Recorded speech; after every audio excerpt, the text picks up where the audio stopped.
চল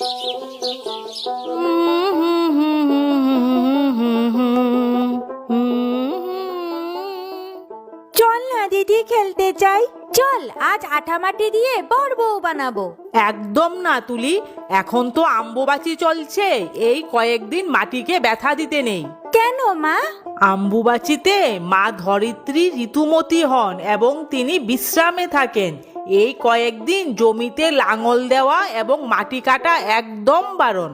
তার মানে মাটির রেস্ট দরকার। ঠিক বলেছিস দিদি, তাহলে আমরা এই কয়েকদিন ঘরে বসে লুডো, ক্যারাম সব সিঁড়ি খেলবো। ঠিক আছে। আজ আমের দাম তো আকাশ ছোঁয়া, আর দুধ পাওয়া তো ভাগ্যের ব্যাপার। পাকু, তুলি, আম দুধটা খেয়ে যা।